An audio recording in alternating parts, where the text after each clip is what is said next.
Merci beaucoup. Merci à tout le monde. Merci aux organisateurs qui m'ont invité ici aujourd'hui. Le sujet d'aujourd'hui, c'est l'analyse automatique du discours. Vous allez voir qu'en réalité, c'est une présentation qui ouvre plus des questions plutôt que de donner des réponses. Mais j'imagine que c'est ça l'objet. Alors, pourquoi je me suis intéressée à l'analyse du discours? Donc, tout a commencé euh, avec les aphasies primaires progressives. J'ai eu la chance de me former dans un laboratoire où on étudiait cette maladie neurodégénérative qui a comme symptôme principal des troubles de langage qui arrivent en premier plan au début de la maladie et restent plus ou moins isolés pendant les premières années de la maladie. L'observation clinique a montré qu'il y a différents types, différentes manifestations cliniques de la l'aphasie progressive primaire et chaque manifestation clinique est associée à une signature pathologique très spécifique dans le cerveau.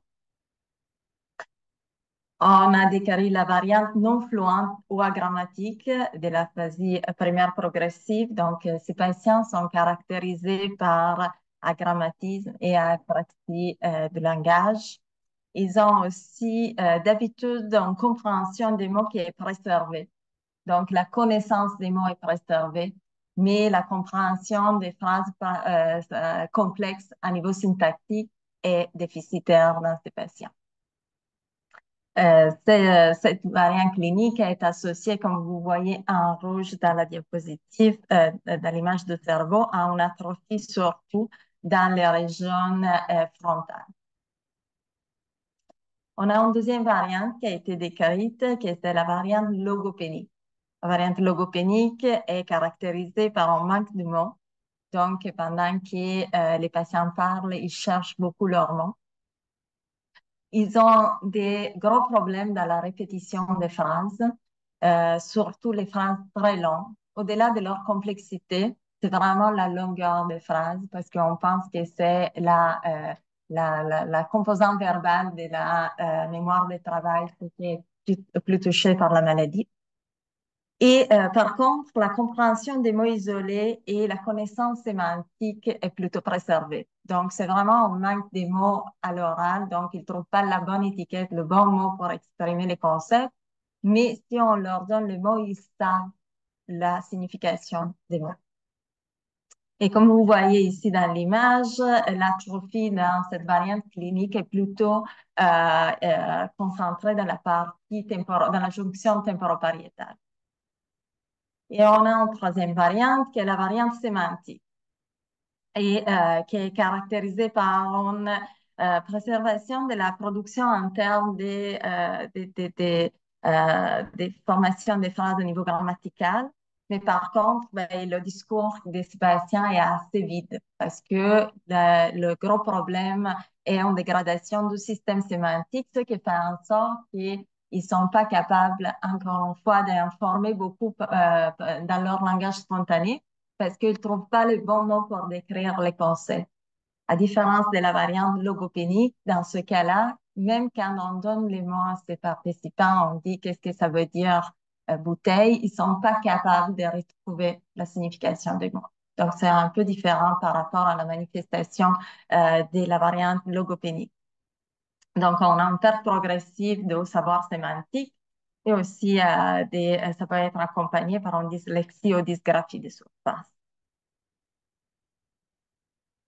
Ces variantes cliniques ont été bien décrites et surtout caractérisées grâce à des évaluations du langage et de la cognition très, très approfondies.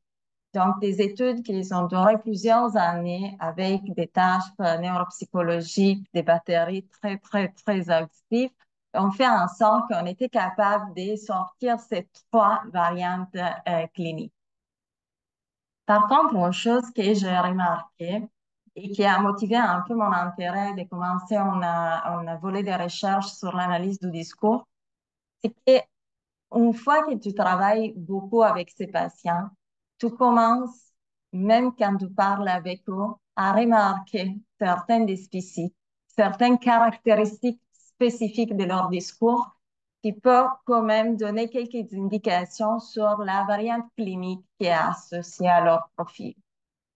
Ça s'est confirmé après avec une évaluation neuropsychologique complète, mais il y a déjà des indices dès que la conversation commence qu'il y a quelque chose qui ne va pas et qui peut renvoyer à des profils cliniques séparés.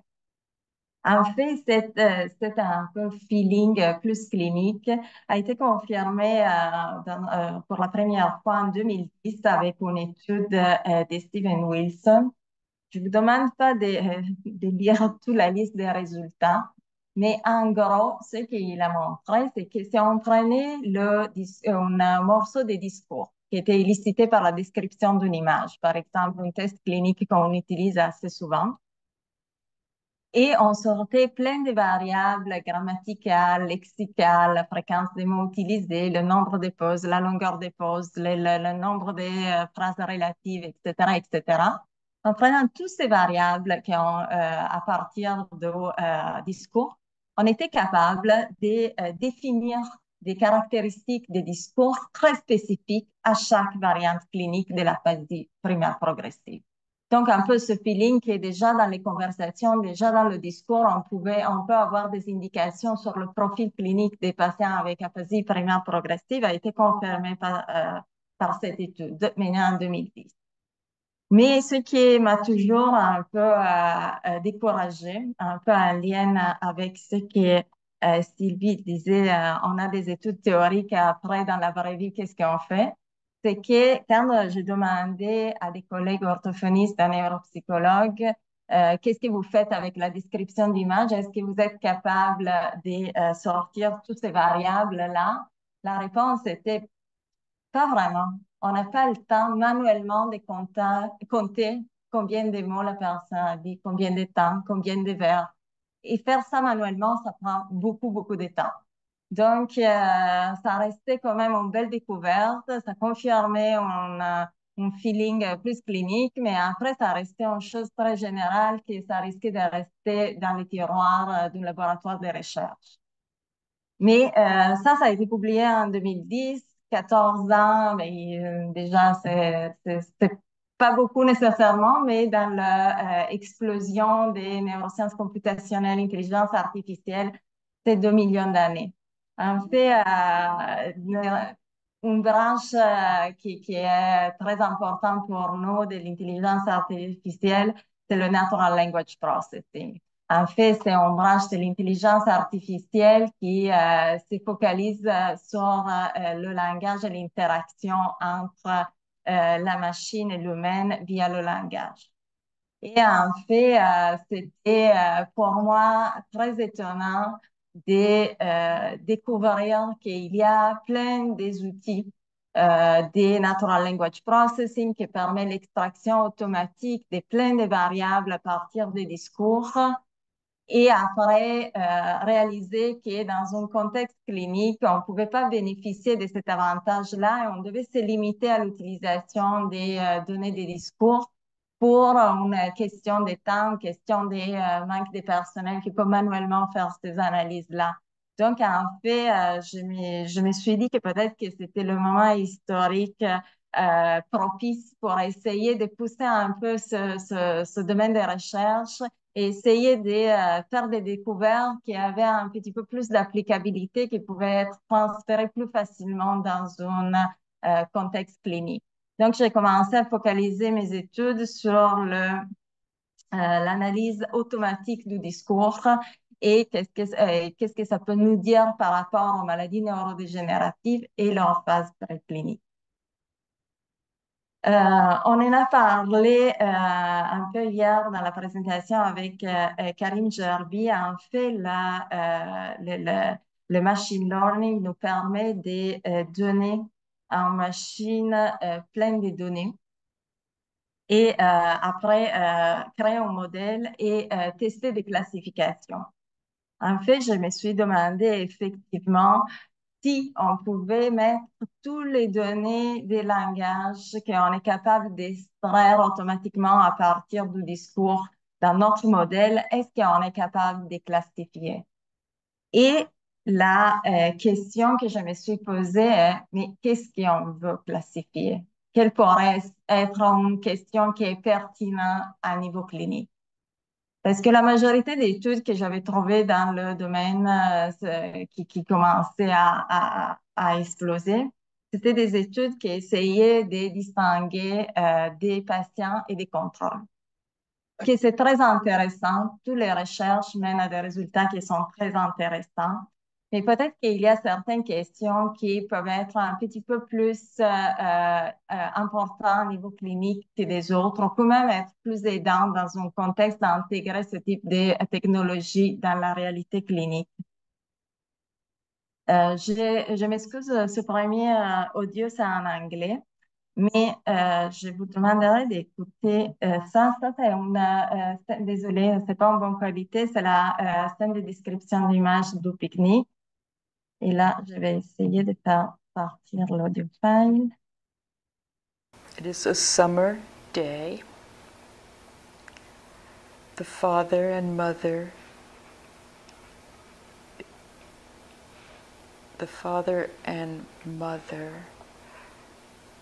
are having a picnic while the son is flying a kite, and Owen is in. Je ne vais pas jouer tout l'audio file, mais c'est juste pour, je pense que même sans trop de connaissances sur les maladies en question, vous pouvez dire que ça, c'est peut-être pas une description d'image faite par un sujet en santé cognitive. Il y a quelque chose à l'oreille que vous voyez, c'est plus lent que prévu, c'est pas assez détaillé, les phrases ne sont pas comment je m'attendais. Donc, même sans être un expert, on voit qu'il y a un problème. Donc, quand on demande à un algorithme de machine learning de distinguer un patient avec démence ou un patient avec PPA en contrôle, c'est exactement l'exercice qu'on est en train de faire. Donc, d'apprendre aux machines à dire, ben, il y a quelque chose qui ne va pas. Ce qui est intéressant en soi, mais qui peut-être ne répond pas à une urgence clinique, on a besoin plus pointu parce que ça, on peut le faire avec une bonne oreille, une bonne attention. La question est, ici, c'est un autre patient. Nouveau celui-là. Ah ben, Ah, très bien. nouveau celui-là. Ah ils ben, vont, Ah. nouveau celui-là. Ah ils vont ben, tous être des nouveaux. animaux, des chiens, OK, le juste un bateau, instant. le Attends, bon. on attend un attendre. OK, je vais vous dire la consigne, OK? Qu'est-ce qu'on va faire? C'est qu'on va regarder cette image-là et vous allez me parler en phrases complètes.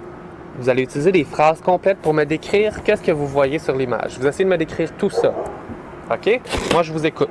Moi, je connais pas tout, moi. Ben, essayez. Mais dans quel ordre que je dois vous parler? Vous commencez dans l'ordre que vous voulez.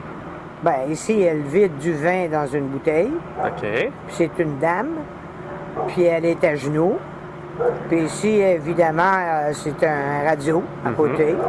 Puis ici, c'est vrai, comment ça s'appelle ça? Je sais, mais en tout cas, un monsieur, puis ses chaussures sont là. Puis lui, il a un livre, puis il a des lunettes. Puis il a des cheveux courts. Ça, c'est quoi ça? Vous en souvenez pas? Celui-là, comment que ça s'appelle? Non, c'est je sais pas. C'est une affaire bien simple. Je sais pas comment ça s'appelle. Je vais vous le dire après. On continue de décrire Tu l'image. peux me le dire, parce que je vais essayer de m'en souvenir. OK. C'est évidemment une maison, puis un cheval, voyons, un arbre, puis ici un petit arbre, puis ici une voiture, puis ici Voilà. Ça aussi, on n'est pas sûr que c'est une personne en santé cognitive nécessairement. Il y a quand même des comportements, on recherche des mots qu'on ne s'attend pas nécessairement. Tous les deux, ils étaient autour des 50 ans. Donc, c'est pas nécessairement une description d'image qu'on s'attend pour quelqu'un de 50 ans en santé cognitive. Donc, encore une fois, là, on est à deux. Donc, on peut dire dans les deux cas qu'il y a quelque chose qui ne va pas. Donc, le défi de dire en machine, dis-moi si c'est un patient en contrôle. Mais par contre, je pense que ça serait plus difficile si je vous dis, dites-moi entre les deux qui a de l'amyloïde dans le cerveau. L'amyloïde, vous le savez, c'est la protéine qui est associée à la pathologie de la maladie d'Alzheimer. Donc là, ça devient un petit peu plus compliqué de le comprendre comme ça, juste en écoutant un audiophile. Donc, je me suis dit, ben, tant qu'à tester quelque chose de poussé, ben, essayons de voir si effectivement on peut, à partir des échantillons, des discours, seulement des patients, il n'y a pas de contrôle ici. Tout le monde qui arrive avec un plein de langage en premier plan, si je suis capable de deviner, par exemple, parmi eux qui a une pathologie Alzheimer. Nouveau celui-là. Ah ben, It's on a ben, summer day. Oh mon Dieu, OK. Et ça, c'est pertinent parce que quand même, les aphasie primaire progressive, je vous dis tout à l'heure qu'il y a des variantes logopéniques, sémantiques. Il y a la variante logopénique est caractérisée par la même pathologie que la maladie d'Alzheimer. Ici, dans cette image, vous voyez un scan PIP-scan, donc c'est un scan qui nous permet de montrer s'il y a des plaques amyloïdes dans le cerveau. Quand c'est vert, comme dans le cas des contrôles ici, vert-bleu, ça veut dire qu'il n'y a pas de plaques amyloïdes. Quand on a du rouge, on en a beaucoup. Et vous voyez ici que dans l'Alzheimer, on a beaucoup de plaques amyloïdes dans le cerveau, beaucoup de rouge, mais aussi dans la variante logopénique de la phase primaire progressive. Mais on n'a pas ça dans une autre variante plus sémantique. Donc, la question que je suis posée, c'est euh, euh, à l'algorithme, c'est est-ce que tu peux me dire si je te mets juste personne avec des primaires progressives, juste des caractéristiques dérivées par la description d'image, est-ce que tu es capable de deviner qui a une pathologie Alzheimer? Juste pour vous rappeler, chaque fois que je dis j'ai fait ça, d'habitude c'est la personne dans la photo qui a fait effectivement ça. Donc, en fait, Antoine Zweger a pris, en collaboration avec UCSF, il a pris un groupe de 117 personnes avec aphasie primaire progressive, avec des algorithmes de Natural Language Processing à extraire, à partir des transcriptions, des descriptions d'images, toute une série de caractéristiques linguistiques à niveau lexical, syntaxique, sémantique, etc. On avait plus que 200 variables qu'on a pu extraire parce que les algorithmes qu'on a aujourd'hui sont capables vraiment d'extraire automatiquement plein de variables. On les a mis comme input dans notre algorithme et on a fait une classification. Et c'était pas sur la base de la variante clinique, c'était juste sur la base, est-ce que selon vous, ils vont avoir PIB positive ou PIB négative? Autrement dit, est-ce qu'ils vont avoir une pathologie Alzheimer dans le cerveau ou pas? Les résultats étaient assez bons, selon moi. On a eu une capacité de prédire la pathologie au 77%. On s'entend que c'est pas parfait, on est loin de 100%. Mais ce qui est, selon moi, intéressant, c'est que c'est exactement le même pourcentage qui a été obtenu par une étude auparavant, qui avait essayé de faire la même chose, mais au lieu d'utiliser 2 minutes de discours, de description d'image, avait utilisé toute une batterie de tests, neuropsychologie et d'évaluation de langage. Donc, on était arrivé plus ou moins à la même pourcentage, tout en utilisant seulement les caractéristiques linguistiques sur 1 minute et demie, 2 minutes de description d'image et en utilisant des algorithmes automatiques pour extraire les variables, donc sans mettre mes étudiants à compter les mots. Ce qui m'a fait gagner des points comme superviseur. Et après, on est allé voir aussi quelles étaient les caractéristiques discriminantes qui permettaient cette classification. Je vous demande pas de regarder l'image très petite, je l'ai mis juste pour impressionner. La chose à retenir, c'est que c'était des caractéristiques lexico-sémantiques et syntactiques qui permettaient de deviner qui avait des amyloïdes dans le cerveau. Dit plus spécifiquement, les aphasies primaires progressives qui avaient une complexité syntactique moins moins forts et qui utilisaient des mots plus fréquents, qui utilisaient, qui étaient plus imageables, etc. Ils étaient ceux qui avaient plus de risques d'avoir une pathologie Alzheimer dans le cerveau. Donc, encouragée par ces résultats, en fait, je me suis demandé qu'est-ce que c'était pour la maladie d'Alzheimer. Donc, est-ce que, vu qu'on a établi un lien entre le discours et une pathologie Alzheimer, je me disais, mais ça, c'était dans une manifestation atypique de la maladie d'Alzheimer, c'est quand même une aphasie primaire progressive. Je vais essayer de voir ça vraiment dans la maladie d'Alzheimer.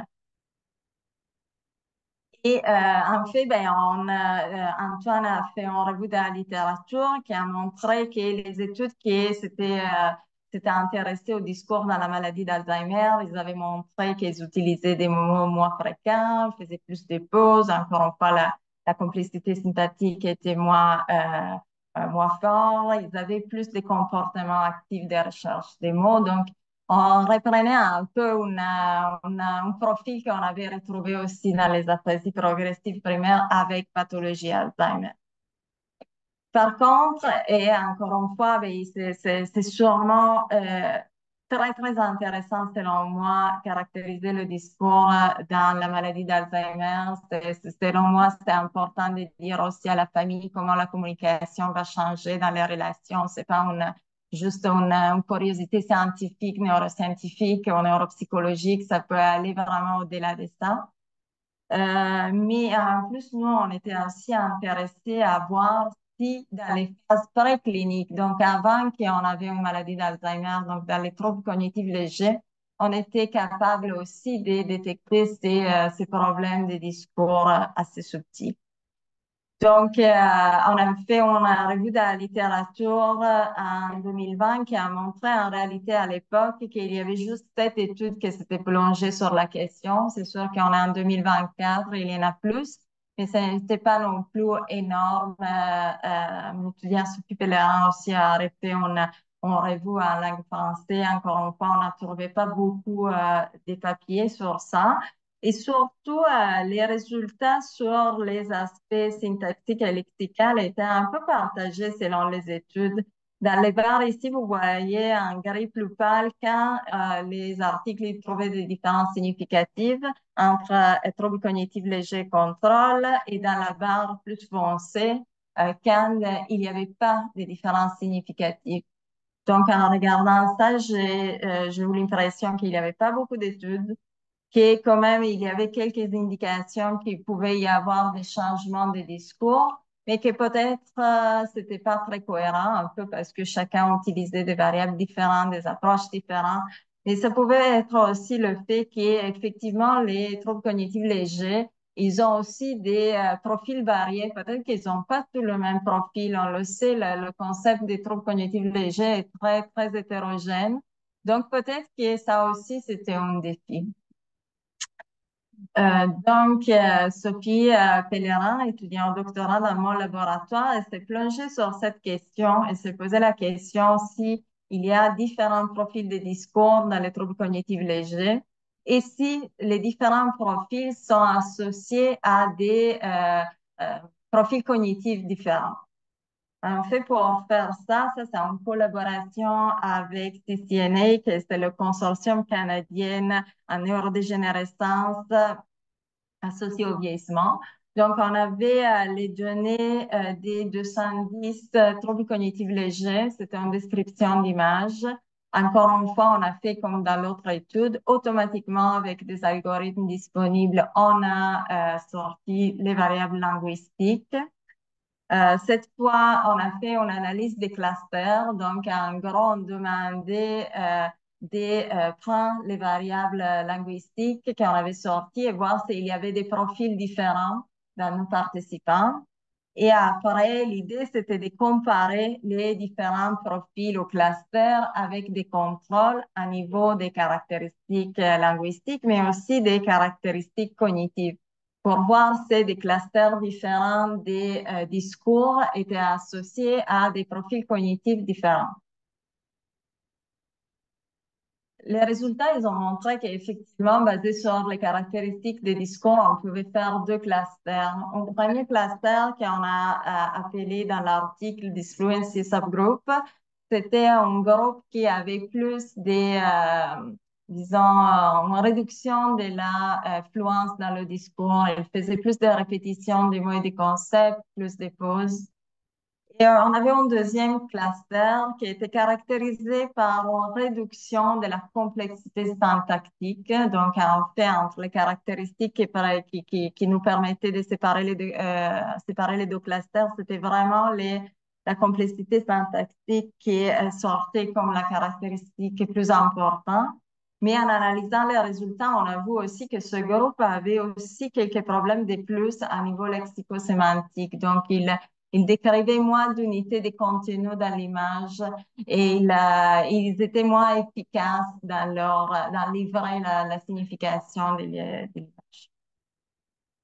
Quand on a essayé d'étudier le profil neuropsychologique de ces participants, on a vu que tous les deux clusters, comparés au contrôle, ils avaient une performance au MoCA, qui est, vous savez, un dépistage cognitif très général.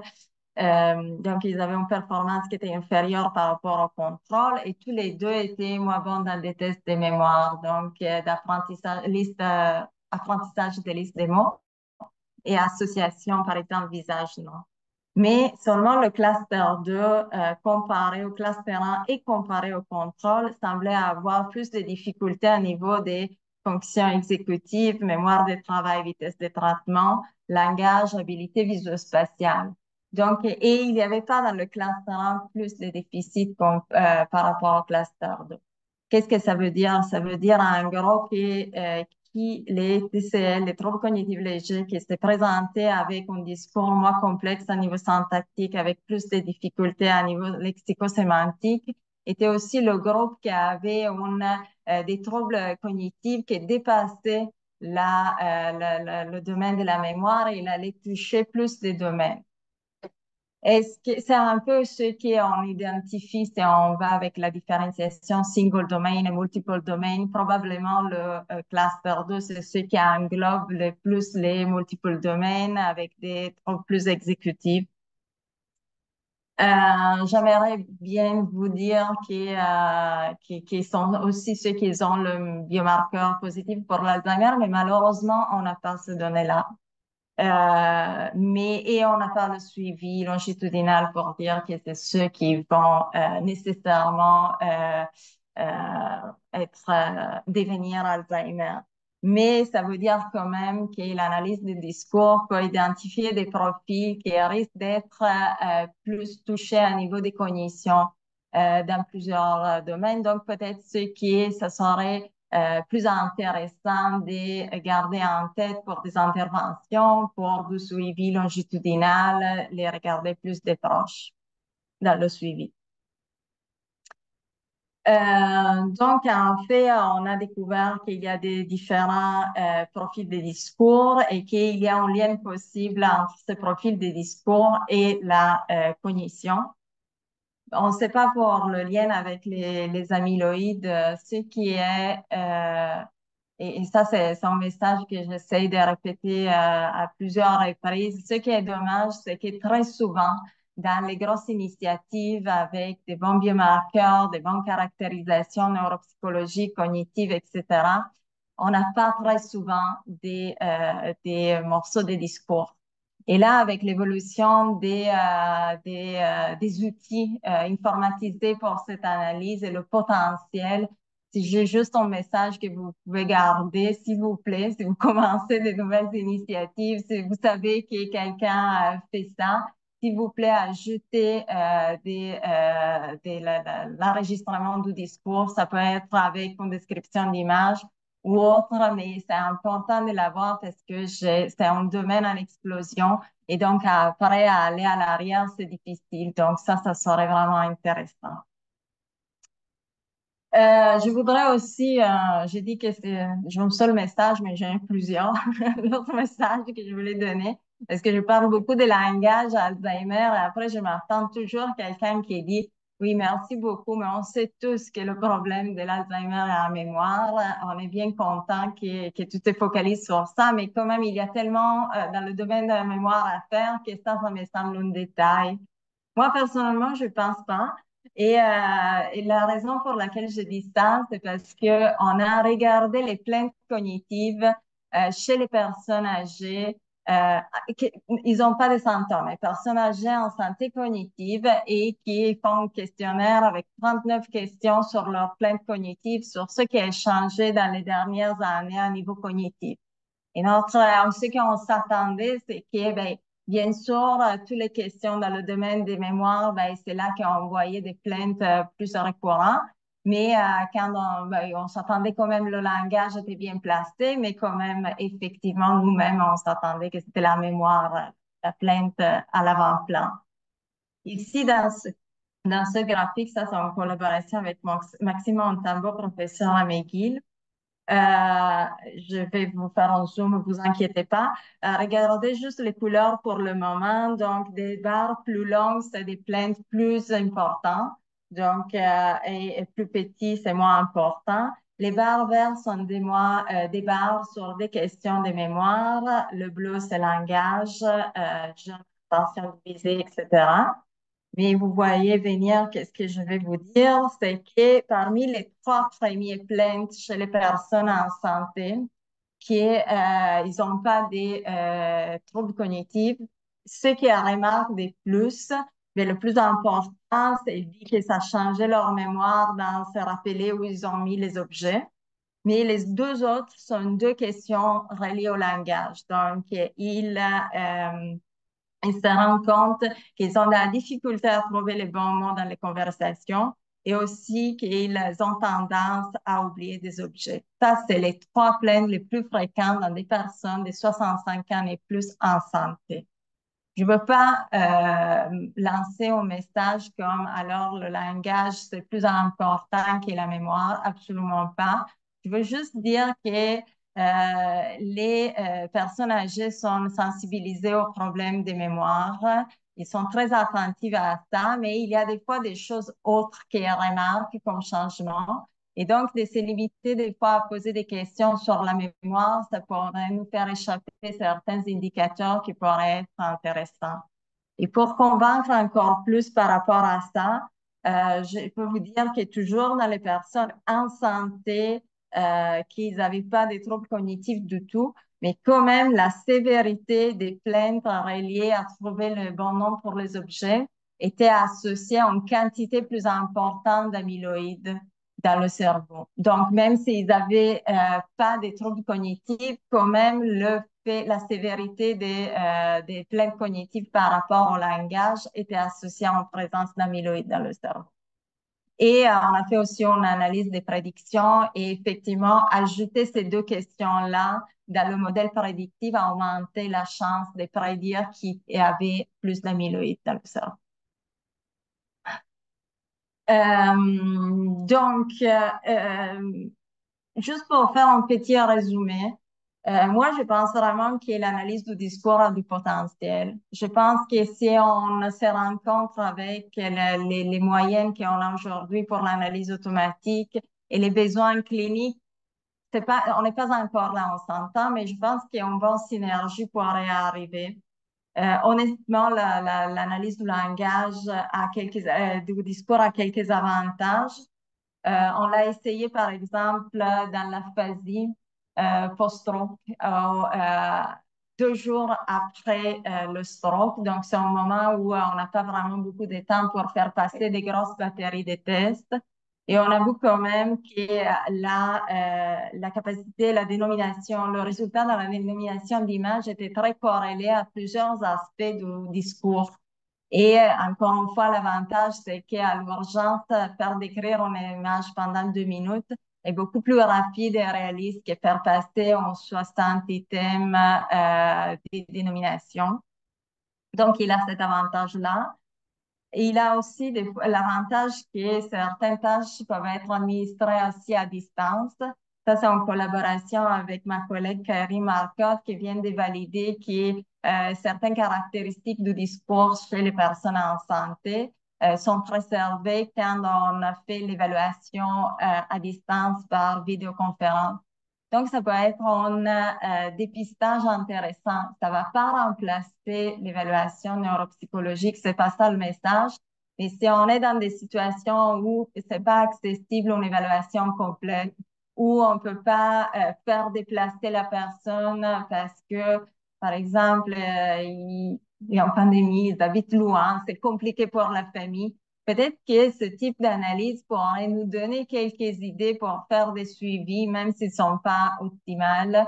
C'est pas le gold standard, mais qui pourrait aider les patients. Les enjeux, ben, on est à la Société de neuropsychologie en langue française. Les banques des données francophones sont pas beaucoup. Et je pense que là, c'est la place à la collaboration. Je pense qu'on a besoin de plus de databases, qu'on a besoin de faire des analyses linguistiques, si on peut utiliser les mêmes variables du discours dans français québécois, français de France, etc. Donc, il y a de la place d'amélioration là-dedans et je suis très contente d'avoir la plateforme pour le dire en espérant que ça peut intéresser. Je pense que l'approche à NLP, Natural Language Processing, et clinique est possible, mais on n'est pas encore là juste parce que les méthodes des NLP sont créées pas pour la clinique. Et c'est bon de dire, on peut sortir plein de variables, mais est-ce que ce sont des variables significatives à niveau clinique? Est-ce qu'on est en train de nourrir avec plein de données, des algorithmes, et après, ben, qu'est-ce que ça veut dire? On ne sait pas. Ou encore pire, est-ce que les cliniciens, ils voudraient avoir une variable très automatiquement pour détecter une chose qu'ils voient, qu'ils entendent, etc. Mais ben, dans les algorithmes qu'on a, elle n'est pas là. Ben, il faut vraiment essayer de voir s'il peut y avoir un co-développement, co-création pour être sûr qu'on adapte certains outils qu'on a à la pratique clinique et que la pratique clinique nourrit les études en neurosciences parce que sinon, si on n'a pas des caractéristiques, des features, comme on les appelle, qui font du sens à niveau clinique, ben, on arrivera toujours à 77% et pas au 100%. Ça, c'est un autre enjeu. Quand même, il y a des limites dans le Natural Language Processing. On n'est pas encore parfait à différencier les voix dans des audio files, donc il faut faire attention à certains défis par rapport à ça, mais ça s'améliore. Donc, si on a les données, ben, dès qu'il y a des nouveaux outils qui sortent, ben, on est prêt à prendre le défi. Peut-être qu'aujourd'hui, c'est en 77%, mais exactement avec le même échantillon, dans 5 ans, ça va être beaucoup plus parce qu'on est capable de faire mieux en termes computationnels et en termes d'interaction clinicienne et computationnelle. Et l'autre chose que tout le monde, quand je parle aux cliniciens, me dit, mais nous, on est habitués à avoir des normes. Et avec le discours, on n'a pas des normes. Qu'est-ce qu'on fait avec ça? On ne sait pas si c'est bon, c'est pas bon. Et en fait, ben, on a essayé de le faire pour certaines variables. On a publié ça avec une population euh, du Québec. On a sorti plein de variables pour les personnes âgées entre 50 et 69 ans et 70 et 90. Encore une fois, il faut voir si on peut l'utiliser dans les différents contextes. Ce serait intéressant de le voir. Mais effectivement, il y a du travail à faire, mais encore une fois, ben, ça revient au fait d'avoir des gros databases pour avoir des normes qui effectivement un jour, on n'a pas juste quelque chose qui nous sort des variables, mais on a une chose qui, quand ils sont les variables, est capable de nous dire ça, c'est plus bas de ce qu'on s'attend d'une population normale. Et je pense pas qu'on est dans la science fantastique. Je pense que c'est vraiment possible très bientôt. Puis ce futur, ben, selon moi, l'analyse du discours automatique, ça peut être intéressant aussi pour des autres évaluations des mémoires autobiographiques, des mémoires même épisodiques. Je pense que c'est pas qui est plus important, c'est que mon message, c'est que le langage donne une pénètre sur la cognition, mais aussi que ça peut donner aussi des instruments pour évaluer la cognition de façon différente, un peu créative. On peut voir les choses un peu différemment. Donc, de garder ça en tête. Et en dernier message aux étudiants futurs cliniciennes, moi j'aime toujours terminer en vous rappelant que l'entretien clinique ne commence pas avec l'administration du premier test, mais quand on commence à parler, mais surtout à écouter notre patient. Donc gardez ça en tête parce que c'est important. Écoutez, merci. Ben, j'ai dit j'ai plusieurs fois, mais je l'ai déjà dit en réalité, j'ai une extraordinaire équipe qui travaille avec moi et qui mène la majorité des études, et avec qui c'est un vrai plaisir de travailler, et des collaborateurs incroyables. Donc, merci à tout le monde.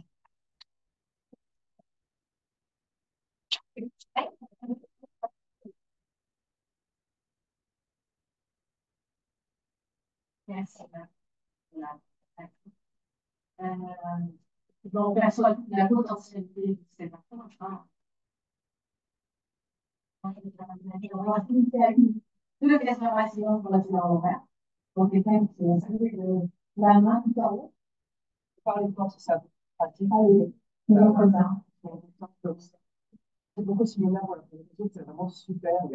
Ça va être dur de s'imiter aux questions parce que ça soulève, j'imagine, plein de choses. Euh, la première qui me vient, c'est que l'analyse automatique du langage va essayer, si je comprends bien, basée sur des descriptions d'images, par exemple. Est-ce que justement, il va très bien rappeler vis-à-vis de l'entretien clinique et du discours narratif? Est-ce qu'il y a des travaux qui se sont basés sur le discours spontané des patients en analyse automatique de langage?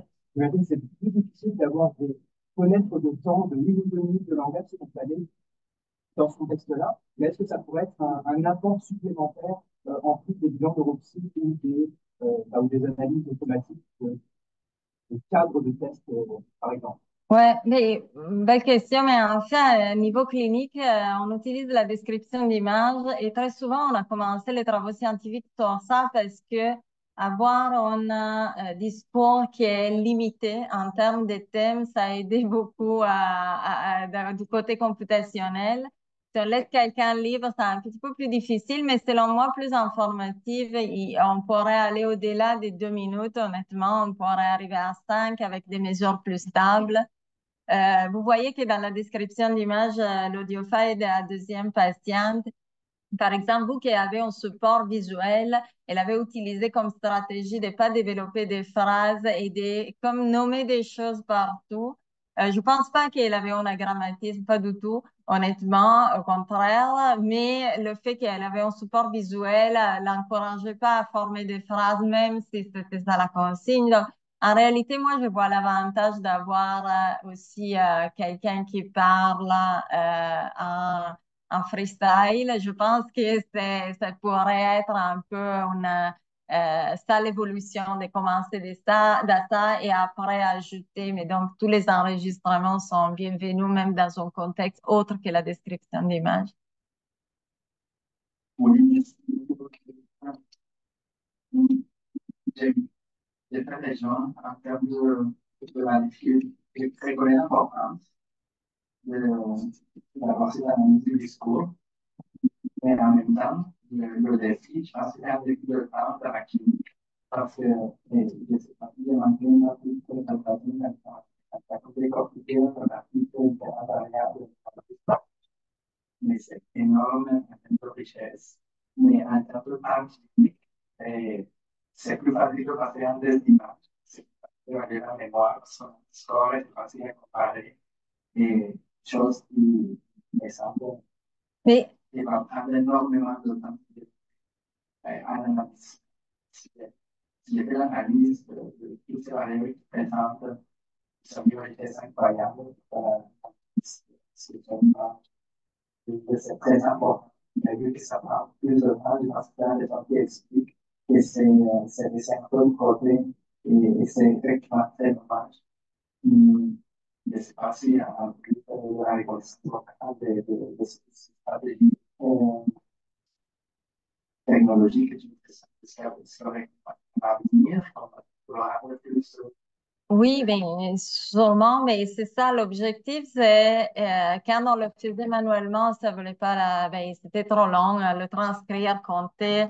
Là, avec les moyens qu'on a, ben, on peut enregistrer sur une tablette pour dire, faire partir, idéal, ça c'est le rêve, mais on n'est pas très, très, très loin. Faire lancer un algorithme automatiquement en appuyant sur un bouton qui va te faire une récapitulative avec toutes les variables du patient. On avait des normes, il pourrait même te le positionner. Là, le défi, je dirais que si on le fait aujourd'hui, on pourrait être facilement noyé parce que je peux vous dire, ah, ben, on peut le faire, je vous sors 200 variables, mais ben, là, là, ça devient encore plus long. Interpréter tout ça, l'idéal, ça serait 3 minutes de test, une analyse que ça s'est fait automatiquement et ben, avec vraiment quelque chose qui soit adapté à la clinique, les variables qui sont pertinentes pour le clinicien qui voudrait sortir, tout dans un rapport et ça peut se faire en temps réel. Donc, c'est ça un peu l'objectif. Après, le problème, c'est vraiment plus les transcriptions. En ce moment, au niveau des défis computationnels, à partir des transcriptions, sortir les variables, c'est facile. Plus les variables acoustiques et transcriptions automatiques, ben, il y a un peu de travail à faire. Mais on n'est pas, selon moi, on n'est pas loin. On va arrêter là. Il y avait une autre question.